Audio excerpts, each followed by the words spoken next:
So what does this mean? Well, it means we can start to look at the gut and start to understand the connection. Now, to do this, I'm going to take a 7-minute break from talking. Well, I'm going to sit down, but this is a New Scientist article from April this year, which was talking about these emerging breakthroughs, the realization that the gut has something to play, a role to play in Parkinson's. And I was asked, I'm a member of the Cure Parkinson's online forum on Health Unlocked, and because I subscribe to New Scientist, they asked me to do a wee synopsis of this article that came out in April. So I'm just going to play this 7-minute video. I'm going to speed it up a little bit. Hopefully you can understand. I will make this link available afterwards. But let's see what New Scientist said about this shift in thinking. I'm going to give a quick synopsis of my take on the article and some of the exciting research that's referenced. It's all about this emerging view that there are at least 2 types of Parkinson's: the brain first and the gut first types. Now, we have to go back to the 1970s to a treatment called a vagotomy. If you had chronic stomach ulcers, like peptic ulcers, that were not responding to other forms of treatments in the 70s, the last line of resort was to sever your vagus nerve, which connects the gut to the brain. And that would resolve those symptoms more often than not.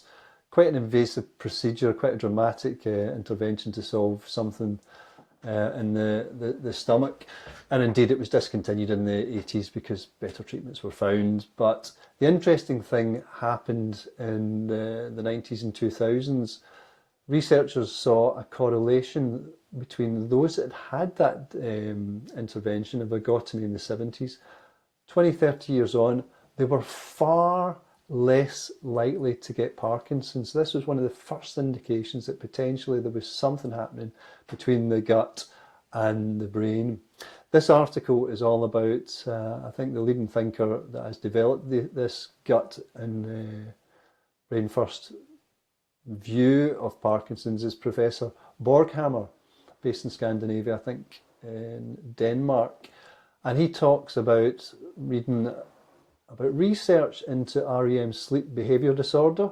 And for those of us with Parkinson's, we'll probably be aware that certainly a chunk of us suffer from REM sleep behaviour disorder, that tendency to physically, if you're dreaming about running, you're physically, your arms and legs are going in your sleep.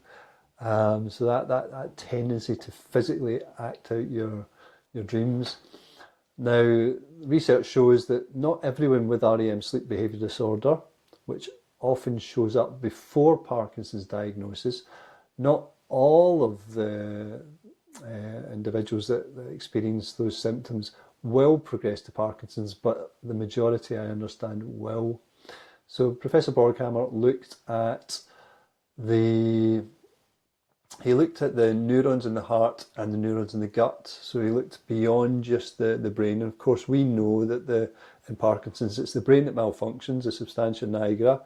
The neurons that produce dopamine die, and we see this clumping together of alpha-synuclein, which forms Lewy bodies. It seems to preempt the cell death in the brain. And that seems to be what causes the Parkinson's symptoms, the motor symptoms and the non-motor symptoms, which for many of us can be just as debilitating. So this view that there's something happening outside the brain was interesting and not conventional, but the first study looked at REM sleep behaviour disorder and found that neurons in the heart as well as the gut were quite degraded. Now, Professor Borghammer decided to run a study that looked at people with REM sleep behaviour disorder, compared them to people with Parkinson's who also had REM sleep behaviour disorder, more often than not, which preempted their Parkinson's, but also the other group of Parkinson's patients that never seemed to get REM sleep behaviour disorder. And he found that the people with Parkinson's that never had the sleep disturbance, the sleep disorder, their neurons in their heart and their gut were not that badly affected, if at all. But the commonality between the people with Parkinson's with REM sleep behaviour disorder, and those that hadn't been diagnosed yet with with Parkinson's but did have REM sleep behaviour disorder, he saw the same pattern of neuronal loss in the heart and in the gut for those individuals, whether they were preceded the Parkinson's diagnosis or not. So this view that for some of us, and indeed maybe the majority of the research shows, it could be that Parkinson's starts in the gut and works its way up. Again, autopsies looking at people who have died with Parkinson's show different profiles. For some, you have a strong concentration in the brain and not a lot coming up the brain stem, whereas for others, the autopsies show that there's a lot of prevalence of the misfolded proteins working its way up the brain stem, but not a heavy presence in the core of the brain. So it suggests these two pathways. Now, this has been reinforced by researchers in the States at Johns Hopkins University that have used mouse models. They've taken healthy mice and implanted into their guts misfolded alpha-synuclein to see what would happen. And sure enough, after a month or so, they were able to track the misfolded protein making its way up and showing up in the mice's brain, which was associated with motor symptoms and as well as non-motor symptoms like loss of smell in the mice as well. Interestingly enough, they tested the vagotomy principle with the mice, and mice that had a vagotomy performed on them, there was no transition from the alpha-synuclein in the gut to the brain. So it's the same kind of profile, so it was reinforced what was happening there. What else does the article talk about? Professor Borghammer went further, and he was somehow able to access gut tissue samples from people who'd been diagnosed with Parkinson's, but the gut tissue samples were taken up to 20 years pre-diagnosis, and he was able to identify alpha-synuclein in the misfolding alpha-synuclein in the guts of over 50% of the people that up to 20 years later would be diagnosed with Parkinson's. So up to 20 years before your first physical motor symptom, your first diagnosis that you've definitely got Parkinson's, he's finding evidence for more than half of us that something's happening with alpha-synuclein misfolding in the gut. So it might be indeed that the majority of us have this gut first version, and it might be that there's a smaller portion of this subset that have the brain first. And again, and indeed this is associated with symptoms. I'm just going to pause there because there's a lot of information in that, but for me, 20 years before diagnosis, they're finding evidence of what's going wrong in the brain, going wrong in the gut, for about half of the people with Parkinson's that they looked at. What size was his sample? Do you know when he was looking at this? I mean, how many samples was he basing this on? That's a good question. Let's see if it's got statistical significance or not. I don't know the answer. It might be in that article. I'd have to dig into it will be, the papers are all referenced and linked, so I can't answer that. But normally they don't report these things unless they've got statistical significance, unless they say this very unlikely is going to be a chance. So whatever the sample size would be.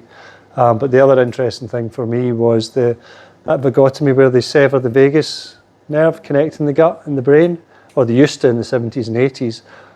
And people that have had that operation are just far less likely to get Parkinson's. They absolutely probably have. That's why they stopped doing that operation, because it had secondary consequences. But it's interesting, the principle it shows that if you stop the connection between the gut and the brain, which might be for many of us a causal connection, it's just more evidence to say that for some of us, this may be where our Parkinson's starts. So there's a lot of information in there. Let's just have 30, 60 seconds to kind of digest. What thoughts, what questions, what observations does that make you think about back into our kind of group discussions? What are you taking that kind of sort of article to mean? So let's have a quick conversation about any thoughts that stimulated, what's new, what have you learned, what questions have you got around this potential connection? 30 seconds, 60 seconds in our group.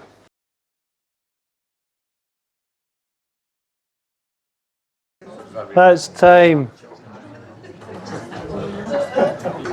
So I'm just curious, what observations, reflections, what questions has that sort of generated? I was just saying, I realised before I was diagnosed, about a year or two before, I was kick out during my sleep, you know, just daft dreams, you know. Yeah. I always usually end up fighting somebody. In your dreams? And I was kicking the wall or kicking a radiator or something like that. That's it. But it was a good year or two before I was actually diagnosed. So that's what they call the REM, sleep behaviour disorder, yeah.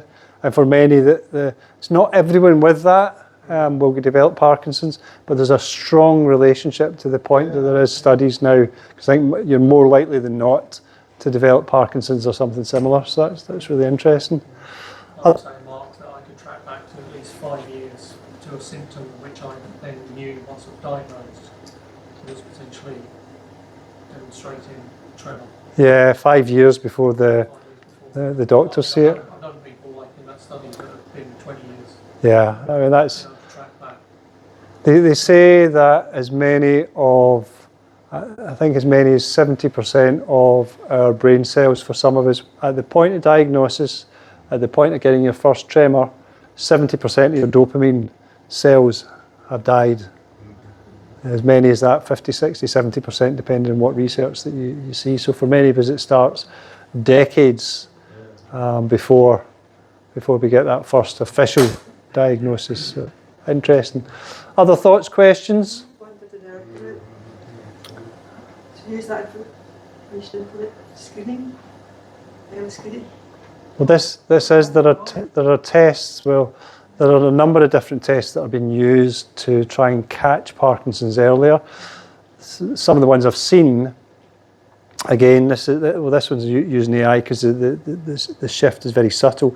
But we have thinning of our retina at a far more accelerated rate than you would expect for someone of our age. It happens to everyone when they get older, but people with Parkinson's, the thinning happens at a more rapid rate. So they've now developed, it's not available in opticians yet, but that will be one of the things that they could catch a few years earlier. How many of us have heard of Joy Milne, the lady whose husband had Parkinson's, and she could smell the Parkinson's? They're trying to chemically figure out what is she smelling, what's the chemical, what Manchester Uni's involved in trying to turn that into a test. And I've seen Laura Mishley, who's a nutritionist in the US that's dedicated to Parkinson's. She's trained her truffle hunting hounds to smell it from the earwax of people. So she puts earwax from people with Parkinson's in a bowl and then puts them from normal people. When the dogs walk about, they ignore the normal people's earwax, and as soon as they come to somebody with Parkinson's, they're like, they can smell it. She doesn't know how, but she's trained them to have that association. So there's loads of stuff. How we could measure that, I think there's quite a few things being explored, but nothing's just round the corner, if that makes sense. But you really go down the rabbit hole here, though, because you take the Michael J. Fox Foundation, been running for 30 years, over $1 billion in research, and has he been looking at the wrong thing? is that right? Well, if it's kidney, not brain. £1 billion of research funds has went into looking at the brain. So wasted 30 years and billions of pounds. It's easy to spend money in Parkinson's. So just to take us into a wee break, just summarise some of the things we do know. As many as 70% of us have potentially got this gut first. The research shows seems to track over time up the vagus nerve before it really gets to work at what's happening in the brain.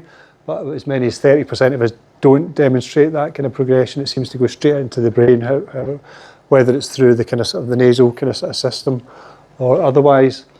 Interestingly, we talked about inflammation. Did you know that 70% of your immune cells in your body reside in the gut? It's one of the big control engines of the immune response, whether it's COVID, whether it's an infection in your teeth, in your finger, whatever it might be. So it gives us this insight that the gut is a potential, note the word potential, but it's a potentially very significant key that we could turn that could have an impact on the progression of our Parkinson's.